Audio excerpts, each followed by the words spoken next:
السلام عليكم ورحمة الله وبركاته. قناة لكم اس جي أسامة جمال، حلقة جديدة زي ما وعدتكم. كورس الانتجريتد ساينس كامل إن شاء الله على اليوتيوب مجاني تماما. بنذاكر، بنحل، بنفهم، بنطبق، كل ده في نفس السيشن بتاعتنا. مش مطلوب منك غير بس إن أنت تعمل سبسكرايب للشانل، لايك، وتشير الحلقة مع أصحابك عشان هم كمان يستفادوا زي ما أنت استفدت. زي ما قلت لك، أنا أسامة جمال موجود في مدرسة بريليانس ناشونال اند انترناشونال سكول as biology and science instructor. فما تقلقش من حتة اللغة والساينتفك سيكشن، الاتنين هيبقوا معاك جدا ان شاء الله، مفهومش اي مشكلة. طيب تعالى نبتدي، بس بعد ما ننزل من الانترو، تنزل تظبطنا لايك، نرجع نكمل.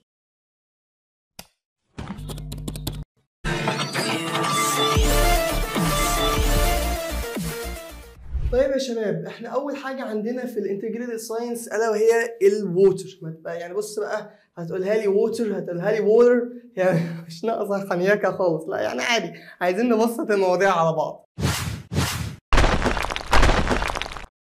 ووتر او ووتر، هندرس فيها ايه في الانتجريتد ساينس؟ هندرسها بثري برانشز اللي هم علينا بتوع الفيزياء والكيمياء والاحياء. هندرس الفيزيكال بروبرتيز اوف ووتر، والكيميكال بروبرتيز اوف ووتر، وفاينلي البيولوجيكال كريتشرز.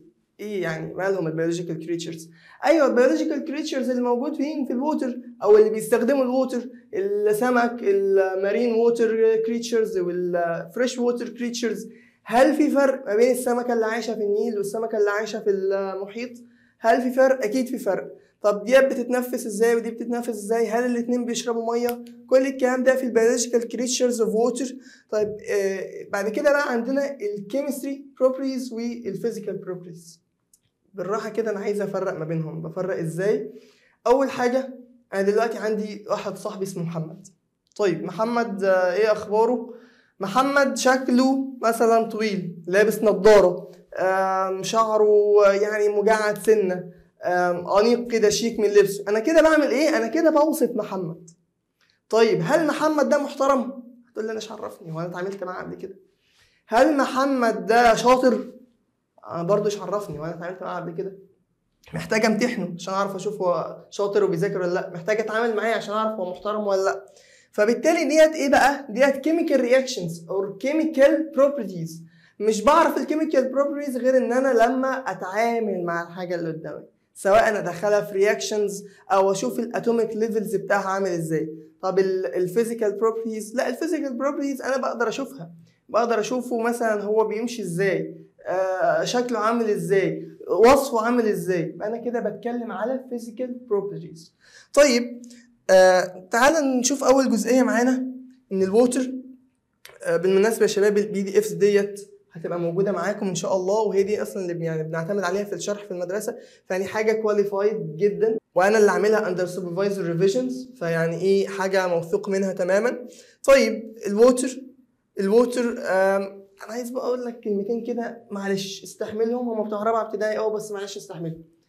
الووتر مهمه جدا، الناس بتشرب ميه، تخيل. وجعلنا من الماء كل شيء حي، فالميه مهمه جدا لكل الكائنات الحيه. طب ليه؟ علشان حاجه مهمه جدا جدا جدا، محتاجين نحط تحت منها خط او اي حاجه، ان الووتر كان dissolve many of chemical compounds. مالها؟ الووتر can dissolve many of chemical compounds. تاني، الووتر can dissolve many of chemical compounds. طيب تعالى بقى نشوف chemically الووتر عاملة ازاي. طيب الووتر polar solvent. معلش يعني ايه الكلمة دي تاني؟ يعني ايه polar solvent؟ يعني ايه polar solvent يا شباب؟ polar solvent معناه ان انا عندي two atoms like هنا اهو كده، الاكسجين والايه والهيدروجين. ماشي، ادي الاكسجين ماسك في الهيدروجين. في حاجه اسمها الكترونيجاتيفيتي. ايه معلش تاني، الكترونيجاتيفيتي اسمها ايه الكترونيجاتيفيتي. يعني ايه الالكترونيجاتيفيتي؟ the ability of atom to attract the electron of the covalent bond toward itself. لا معلش احنا عايزين ايه، نشرح الجزئيه دي على رواقه. يعني ايه كده؟ اتفضل دي كده على جنب كده، ماشي. يعني ايه الكترونيجاتيفيتي؟ طيب يا ريس، ادي الالكترونيجاتيفيتي اي ان، انا عندي اكسجين وعندي هيدروجين، الزاويه ما بينهم 104.5 104.5. ما علينا، الكلام ده لسه هنقوله المره الجايه، وبرده الحته دي هنعيد عليها تاني المره الجايه. بس انا عايز اعرف دلوقتي يعني ايه الكترونيجاتيفيتي. اي بوند في الدنيا اهو في ايه؟ في الكترونز، ادي الكترونز اهو ماشي. طيب دول كده الكترونز فين؟ في نص البوند بالظبط. طيب ايه اللي بيحصل بقى؟ انا عندي الاكسجين عندها هاي الكترونيجاتيفيتي. يعني ايه هاي الكترونيجاتيفيتي؟ الاكسجين بتقدر تشد الالكترونز حوالين منها. طيب بص كده، بص الالكترونز كانوا فين، بعد كده بص الالكترونز بقوا فين. ديت ايه؟ ديت اسمها هاي الكترونيجاتيفيتي. يعني الاكسجين قدرت تشد ايه؟ الالكترونز من الكوفيلنت بوند. يبقى دي اسمها ايه بقى؟ دي اسمها كوفيلنت بوند. طيب انا دلوقتي عندي كوفيلنت بوند فيها 2 الكترونز في النص، لقيت واحد شده جامد ناحيته، يبقى ده عنده ايه؟ هاي الكترونيجاتيفيتي. يبقى الكومباوند ده او الموليكيولز ده ايه؟ يبقى ده بولر. طيب تاني معلش، يعني ايه بولر؟ يعني عندي كوفيلنت بوند في حد عنده هاي الكترونيجاتيفيتي والتاني عنده لو الكترونيجاتيفيتي، فالقوي قام شادد الالكترونز ناحيته فبقت ايه؟ بقت بولر. بولر كومباوند او بولر موليكيول. تاني معلش، دلوقتي يعني ايه الكترونيجاتيفيتي؟ the ability of atom to attract electrons toward itself. انا عندي ادي بوند سميناها كوفيلنت بوند، المفروض الالكترونز واحد من هنا واحد من هنا موجودين في نص الرابطه. لقيت الاكسجين بيشد الالكترونز ناحيته. ليه يا عم؟ اصل انا قوي جدا، انا عندي الكترونز نيجاتيفيتي، الكترون نيجاتيفيتي قويه جدا. يعني ايه؟ يعني انا بشد الالكترونز ناحيتي فالالكترونز اتشدت ناحيته. طيب بعدين ايه؟ لقينا حاجه هنا كده اتكونت بارشيال نيجاتيف. هل هو خد الالكترونز بتاعت البوند كلها لوحده؟ هو قربها لي، ما خدهاش لي خالص. قربها لي ما خدهاش لي خالص. فاحنا مش هنقول له انت عندك نيجاتيف تشارج، لا، انت عندك مالها بارشيال نيجاتيف. يعني ايه بارشيال نيجاتيف؟ يعني نيجاتيف الا شويه، بارشيال نيجاتيف. طب هنا ايه اللي حصل للهيدروجين؟ بقى عنده بارشيال بوزيتيف. بقى عنده ايه يا معلم؟ بارشيال بوزيتيف. طيب صلي على النبي كده ونبتدي من جديد. يعني ايه بولر كومباوند؟ يعني انا عندي موليكيول في هاي difference in electronegativity. تاني، يعني ايه polar compounds؟ يعني عندي molecule او compound has high difference in the electronegativity. يعني ايه؟ يعني في واحد قوي جدا يقدر يشد الالكترونز والتاني ضعيف بتتشد من عنده. طب الضعيف بيبقى عنده ايه؟ عنده partial positive.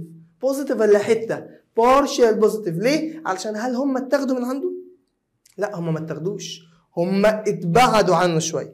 طيب امال ايه البارشال نيجاتيف ديت؟ ده القوي اللي عنده الكترون نيجاتيفيتي قويه وسحب الالكترونز ناحيته. هل هي راحت لها تماما ولا قريبه منها؟ لا، قريبه منها. هل هي توتالي نيجاتيف تشارج ولا بارشلي نيجاتيف؟ بارشلي نيجاتيف. طيب نرجع تاني للحته ديت ونقول عندي موليكيول اللي هو الووتر ماشي، بيعمل كوفيلنت بوند وفي هاي ديفرنس ان الكترون نيجاتيفيتي. يعني واحد قوي اللي هو الاكسجين والتاني ضعيف اللي هو الايه؟ الهيدروجين. يعني ايه؟ يعني بيشد الالكترونز بتاعه الكوفيلنت بوند توورد السيلف. اللي هو مين الكلام ده؟ الايه؟ الاكسجين عنده هاي الكترون نيجاتيفيتي. طيب نتج لنا ايه؟ بقى الموليكيول او الكومباوند ده بولر. يعني ايه برضه بولر؟ دي مهمه جدا بقى، مهمه جدا. ليه هو بيعمل dissolving للميني اوف كيميكالز؟ ليه؟ علشان هو بولر. طب ليه هو بولر؟ علشان تحكي لي نفس اللي كنت بقول لك عليه دوت، ان الاكسجين عندها هاي الكترون نيجاتيفيتي والهيدروجين عندها لو، ففي هاي ديفرنس. يعني واحد بياخد الالكترونز والتاني بتتبعد عنه. في واحد عنده بوزيتيف بارشال نيجاتيف والتاني عنده بارشال بوزيتيف، فبالتالي يبقى عندي بولر كومباوند. 3 اسئله جيف ريزون خطار. تاني، اول سؤال يعني ايه بولر؟ تاني سؤال، انا دلوقتي عندي الووتر كان dissolve many of chemicals. ليه؟ علشان هي بولر سولفنت. يعني ايه بولر سولفنت؟ احكي لي الحكايه دي. الالكترون نيجاتيفيتي، يعني ايه الكترون نيجاتيفيتي؟ يعني the tendency of an atom to attract shared electron in the chemical bond. ممكن نحط هنا ايه؟ covalent bond. تعالوا نخش على الجزئيه اللي بعديها، وعرفنا ان دول 3 اسئله جماد جدا. طيب الجزئيه اللي بعد دي حلوه جدا، ان انا عندي الميه نقدر ايه، الميه موجوده في الثري ستيتس، ليكويد وجاز وسوليد. طيب الليكويد ووتر، السوليد ايس، الووتر ووتر فيبر. طيب عايزين نعرف الكلمات ديت مهمه جدا جدا، ممكن نخليها بالاحمر.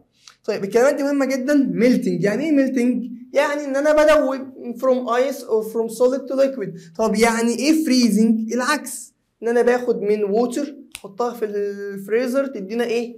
solid ice. طيب مهمين بقى قوي قوي قوي قوي قوي الكلمتين دول، sublimation وdeposition.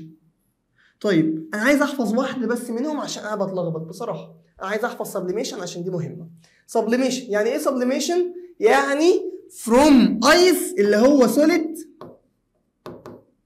لفيبر جاز. يبقى من solid لجاز sublimation. تاني، من solid لجاز sublimation، من solid لجاز sublimation، من solid لجاز sublimation.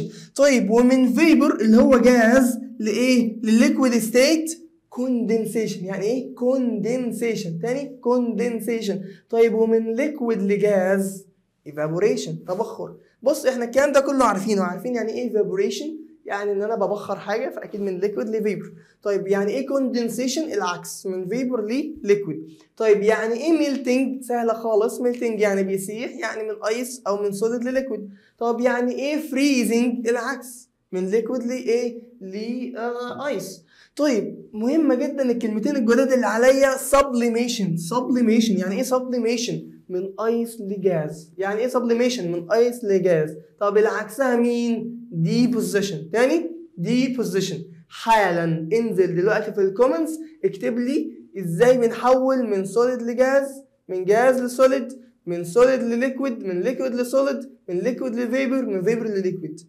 عايزك ديت كده توقف الفيديو دقيقة تنزل تكتبهم على طول في الكومنتس. احنا كده بنعمل ايه؟ احنا كده بنطبق حالا. يلا احبك اما تسمع الكلام. تعالى بقى ايه، نخش في جزئية جديدة، biological importance for water. يعني معلش ان المية مهمة لكل الناس وبنشربها، حتى يعني الاورجانيزمز الصغيرة جدا بتحتاج مية، وجعلنا من الماء كل شيء حي، الحمد لله. بس برضو عايزين نقرا لنا كلمتين كده. الووتر essential for the ايه؟ the life. ماشي دي احنا قلناها. all forms of life have a membrane. معلش كده حط لي خط تحت membrane. separates the organism from its environment. يعني ايه تاني؟ معلش انا عندي كده. طيب السيل دي محاطه بايه؟ محاطه بممبرين. الممبرين ده بيحيط السيل، بيحيط السيل بايه؟ from inside and outside. انا دلوقتي عندي حاجه بره السيل، والسيلز جواها بقى الايه؟ الاورجانيلز بتاعتها، زي بقى ميتوكوندريا وجولجي وحاجات كتيره جدا كانت عندنا السنه اللي فاتت في اولى ثانوي بس اتلغت. فالسيلز موجود فيها حاجات. طب وبره السيلز في بقى فلويدز وسيلز تانية وحاجات كتيرة جدا. طيب مين بقى اللي بيكفر السيل ديت from outside environment؟ الممبرين. نسميه بقى ايه عشان هو على السيل؟ نسميه cellular membrane. طيب يا شباب دلوقتي انا عندي الممبرين بيكفر السيل وايه؟ from outside environment. طب انا عايز ادخل حاجة للسيل، بدخلها عن طريق مين؟ اكيد هتعدي على الممبرين الاول. طيب لو عايز اخرج حاجه، هتخرج الحاجه لاوتسايد، اكيد هتعدي برضو على الممبرين الاول. ولكن بقى الووتر مشارك في جزئيه مهمه جدا جدا في الموضوع، الباسج ده او الموفمنتس ديت اوف ايه؟ اوف نيوترينز. مثلا نيوترينز ديت داخله منين لفين؟ اكيد السيل محتاج النيوترين، فهي من بره لجوه. طيب الموفمنتس اوف ويست منين مثلا؟ اكيد انا سيل مش محتاج الويست، فمن عندي لبره. يبقى تاني الباسج اوف ايه؟ اوف مثلا نيوترينز، ماشي، لازم يعدي على مين الاول؟ على الممبرين. طيب انا دلوقتي انا عايز حاجه انا محتاجها، يبقى اكيد هعمل ايه؟ هدخلها جوه. طب وانا عايز حاجه انا مش محتاجها، في حاجه انا مش محتاجها زي الويست، يبقى انا اكيد هخرجها بره. يبقى الماتيريال نيدد او النيوترينز انسايد، طب والويست اوتسايد. امال ايه بقى؟ انا عايز افهم ايه علاقه الووتر بالموضوع ده. ياه سهله جدا. طيب اطلع كده حد عارف ده ايه ده؟ ده الدم يا بيه، الدم. طيب معلش برضو يعني ايه مايل الووتر؟ انا عايز اقول لك ان 50% من الدم ووتر، ميه. الدم دوت دي تيست تيوب احنا حطيناها في جهاز اسمه سنترفيوج. اوكي، جهاز السنترفيوج ده بنحط فيه التيوب، تقعد تلف بسرعه جدا، فبتتفصل جزء فوق وجزء تحت. اكيد اللي فوق ده has low density، علشان كده طلع فوق. طيب والجزء اللي تحت has high density، عشان كده نزل لتحت. طيب الجزء اللي فوق اللي هو low density اسمه بلازما. يعني 90% من البلازما ميه، 90% من البلازما ميه. طب والجزء اللي تحت الار بي سيز اللي هي ريد بلاد سيلز. يبقى تاني الدم ده ماله اصلا؟ بيعمل ايه؟ يا نهار ابيض، الدم ده اللي هو كارير في الجسم، بينقل النيوترينز من الدم او من الجسم للخلايا. طيب وبينقل الويست من الخلايا لاماكن تانية زي مثلا الكدني او الليفر. ماشي. طيب معلش بس برضو انا عايز اربط بقى. دلوقتي يا ريس مين المين كومبوننت اوف ووتر؟ مين المين كومبوننت اوف بلاد؟ ووتر. حلو جدا. طيب معلش ده عشان البليزر بيعمل ايه. يبقى مين المين كومبوننت اوف بلاد؟ ووتر. طب احنا كنا خدنا ايه من شويه؟ خدنا ان احنا عندنا حاجه او الووتر بتشارك في الموفمنتس للنيوترينز تو انسايد ذا سيل والويستس فروم اوتسايد سيل. طيب ازاي بقى؟ انا عندي الدم، ما هو الدم مينلي كومبوزد اوف ووتر. طيب بينقل ايه بقى؟ بينقل النيوترينز into the cell أو toward the cell أو to inside the cell. طيب بيعدي على مين؟ بيعدي على الممبرين. الله. يبقى دلوقتي الووتر اللي هي ما بين قوسين blood بتعدي لهنا كده ممبرين، اللي هو أنهي ممبرين؟ السيلولر ممبرين. طيب بتخش لجوه وبتدخل مين؟ نيوترينز. طيب وبتاخد من السيل وتمشي على بره مين؟ الويست. بس يعني الجزئيه ديت هي رخمه شويه لان هي بس از باراجراف كده سوليد. عايزين نفهم الباراجراف ده بيقول ايه. بيقول حاجه بسيطه جدا، ان الووتر بتساهم في ان انا اوصل النيوترينز واخد الويست. ازاي؟ لان هي كومبوزد، يعني mainly composition of blood is water. طيب والووتر او البلاد بياخد النيوترينز يوديها على السيل through the cellular membrane، وبياخد الويست اللي هتطلع من السيل through the cellular membrane وتمشي بيها outside. خلصنا. خش على جزئيه تانية وهي الكومبوزيشن اوف ايرث. احنا كده دخلنا في حته يعني جيولوجي شويه، وجيولوجي هي علم الارض او علم طبقات الارض. ماشي. فيعني حاجه كده فريش شويه نخفي بيها الدنيا. نبتدي من جديد. بسم الله الرحمن الرحيم. صلي على النبي. اللهم صل وسلم وبارك على سيدنا محمد. نبتدي الطبقات او الاجزاء بتاعه البلانيت ايرث. اول حاجه عندي الليثيوسفير. معلش اول لما تسمع كلمه الليثيو هي all solid. تاني all solid. مين هو الليثيوسفير؟ اصحى. all solids except ice. تاني معلش. يبقى الليثيوسفير مين هو؟ all solid except ice. الليثيوسفير all solid except ice. طيب الهيدروسفير all liquid water.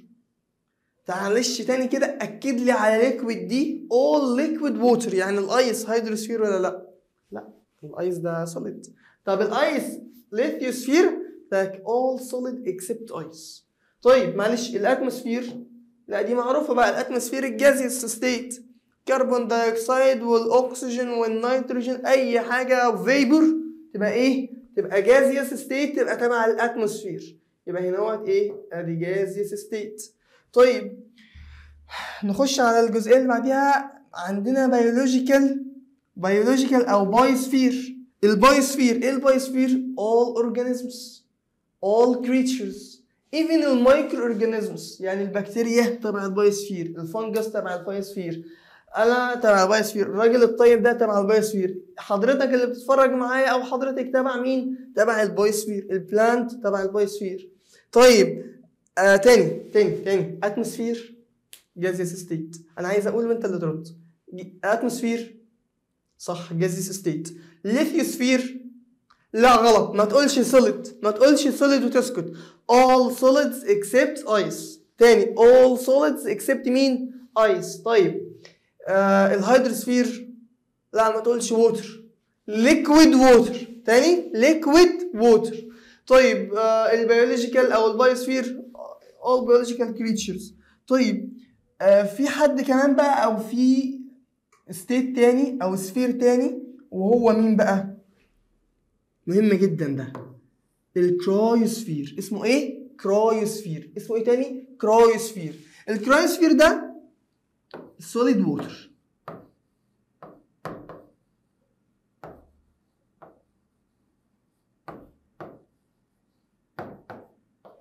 زي مين بقى؟ زي الايسبرجز اللي هي الجبال الجليدية.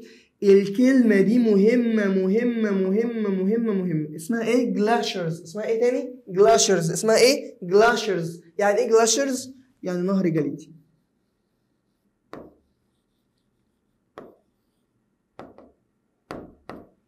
يبقى تاني يعني ايه جلاشرز؟ نهر جليدي. مين بقى الكلام ده؟ تبع الكرايوسفير. الكرايوسفير. ايه الكرايوسفير اجين؟ الكرايوسفير هي السوليد ووتر، سواء في البولار ريجنز، سواء ايسبرجز، سواء الكلمه الجديده بتاعتنا اللي هي اسمها جلاشرز. اسمها ايه؟ جلاشرز. طيب بسرعه، الليثيوسفير، الهيدروسفير، الاتموسفير. مين المهم بتاعنا بعد البايوسفير؟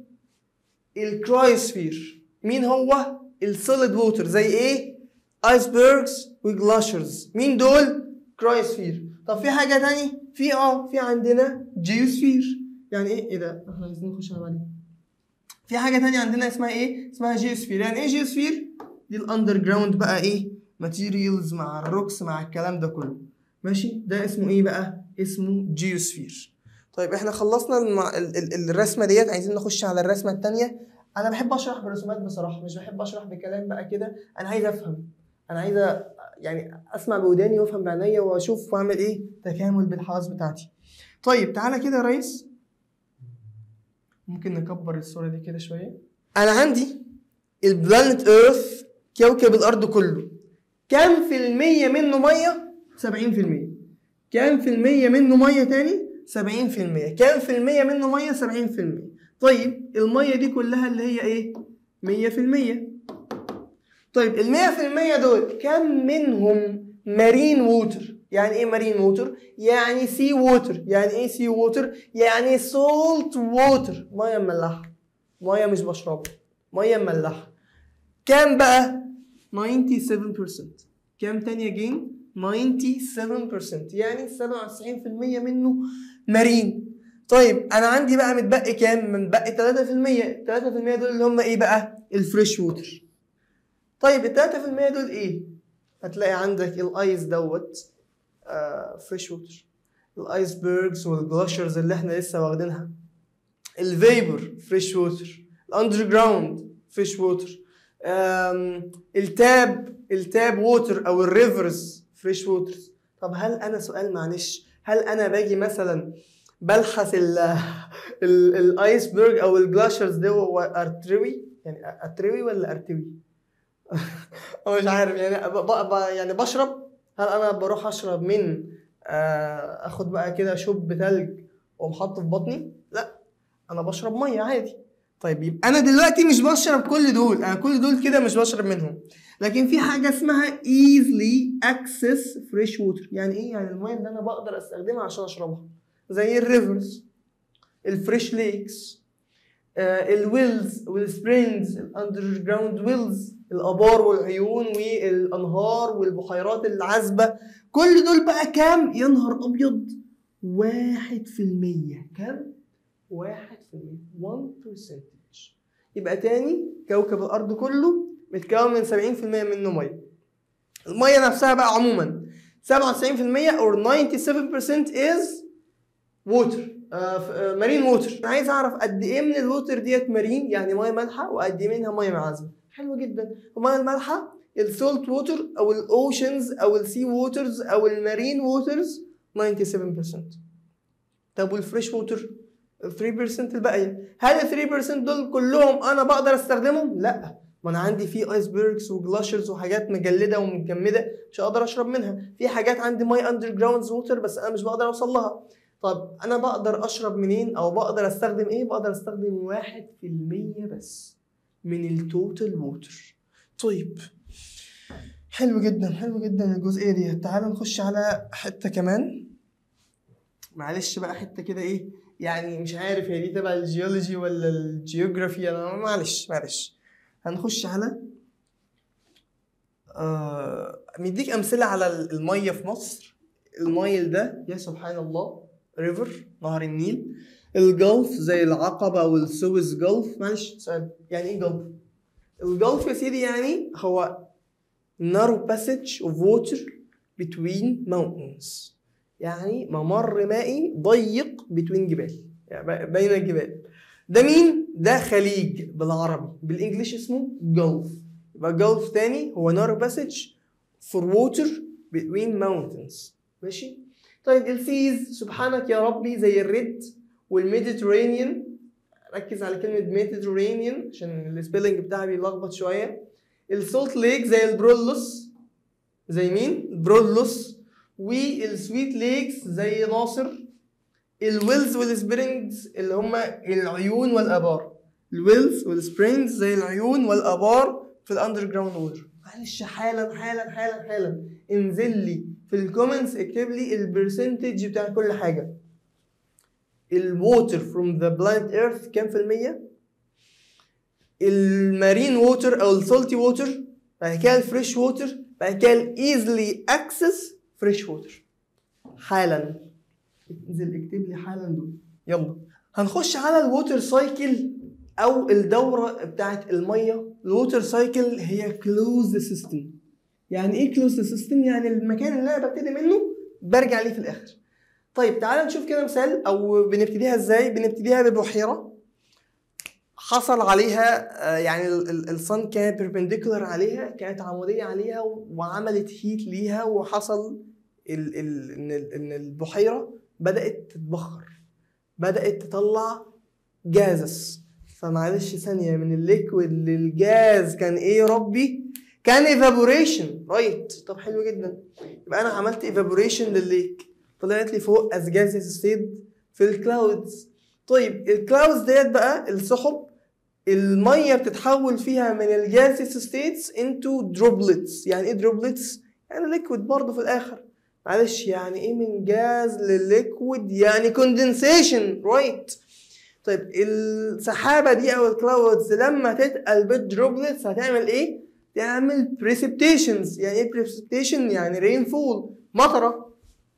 المطره دي نزلت في بحيره الحمد لله.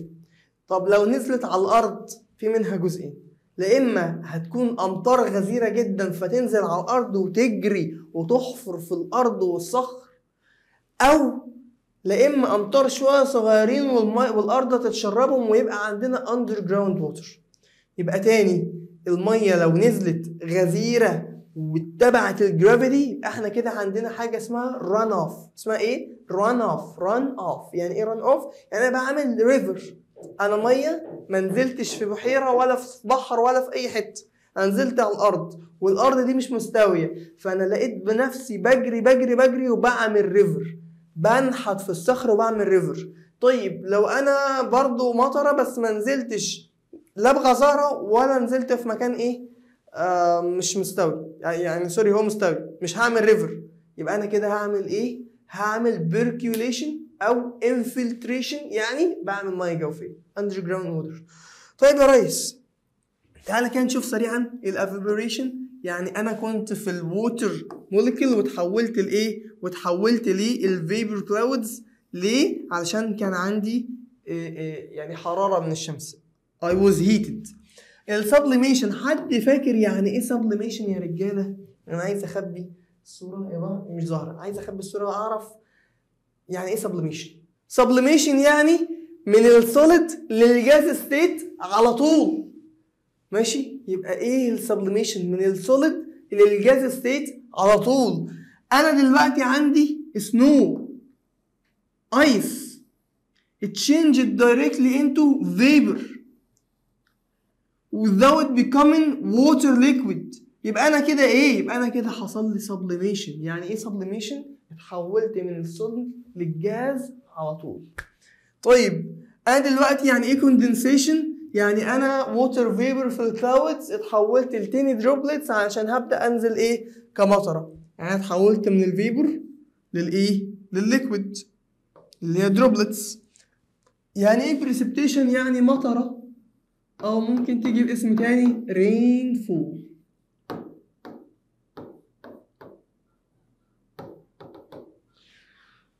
رينفول بريسبتيشن.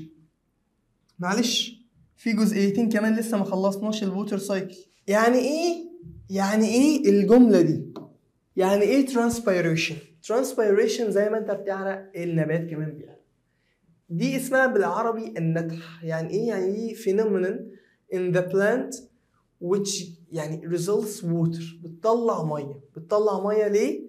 biological يعني functions مش علينا، ولكن هي بتطلع ميه. بتطلع ميه، فده اسمها النتح او transpiration. مش ده تبع الووتر سايكل؟ مش الميه دي ممكن يحصل لها evaporation في الاخر؟ يبقى ما كان مصدره منين؟ مصدره الترانسبيريشن. يعني ايه ترانسبيريشن؟ يعني water loss from مين؟ from the plant. حلوة جدا. طيب يعني ايه infiltration؟ يعني المية تنزل للجراوند ستيت، او ممكن نسميها percolation. اخيرا يعني ايه run off؟ run off يعني انا دلوقتي عندي ووتر حصل لها rainfall، يعني نزلت مية مطرة بغزارة، ما كونتش ايه؟ it doesn't form aquifers. يعني ايه aquifers؟ ما كونتليش بحيرة او ما نزلتش في بحيرة. يبقى هتعمل ايه؟ هتجري بسرعة بسرعة بسرعة بسرعة follow the gravity. يعني ايه؟ يعني هتمشي ناحية الجاذبية follow the gravity، وبعد كده ايه؟ هتعمل eventually forming rivers. eventually forming rivers. حلو جدا. تعالى نشرحها على الصورة آخر مرة. أنا كان عندي كان عندي بحيرة. طيب البحيرة حصل لها evaporation by the heat of sun solar energy، وبعد كده الكلاودز ديت دخلت فين؟ او الكلاودز ديت بقى عندها مين؟ عندها تيني دروبلتس. هل هي كانت تيني دروبلتس؟ لا، هي كانت فيبر. طب ازاي اتحولت من تيني دروبلتس لفيبر؟ حصل لها كوندنسيشن. طيب الكلاودز ديت كل الووتر اللي جاي منها هل جاي من البحيره بس؟ لا، اوعى تتسرع. مش في حاجه اسمها ترانسبيريشن؟ يعني ايه ترانسبيريشن؟ قلت لك ان البلانت بيطلع ووتر، فالووتر ديت برضو بتتاخد از ايفابوريشن وتروح للكلاودز. تمام؟ ما تنساش الايه؟ الجزئيه بتاعت الترانسبيريشن ديت. طيب انا دلوقتي كان عندي ووتر فيبر وحولته باي كوندنسيشن للتيني دروبلتس. انا عايز امطر بقى، انا عندي بريسبتيشن. البريسبتيشنز ديت نزلت، ممكن تبقى رن اوف، او ممكن تبقى بيركيوليشن.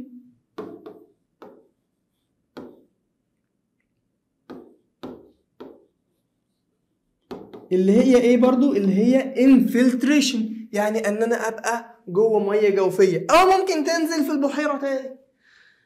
حلو الكلام. اعتقد يعني الحمد لله احنا بسطنا المواضيع جدا جدا. احنا عايزين ان شاء الله نكتب الدرس في كومنتس از بوينتس زي ما احنا اتفقنا، وعلى مدار السيشن كنت بقول لك انزل اكتب كده وكده. طيب ان شاء الله احنا عايزين كده باذن الله الفتره الجايه نكون اكتف جدا على الشانل، وانا انزل وانتوا كمان تساهموا وتساعدوني معايا شويه ان احنا نشير الحلقات مع زمايلنا ومع اصحابنا. انا كده خلصت الدرس الاول، مش عايز ابقى طويل ورخم من اول مره. هنخش الدرس التاني بعد كده، وان شاء الله يعني كمان حلقه او اتنين هتلاقيني نازل لك بالايه؟ بالويكلي كويز اللي نازل من الوزاره، هنحله مع بعض. فانا مش سايبك، بنحل بنشرح بنذاكر بنفهم، كله في نفس المكان. ذا دوك او اس جي شانل. منتظر اللايك بتاعك، منتظر الكومنتس.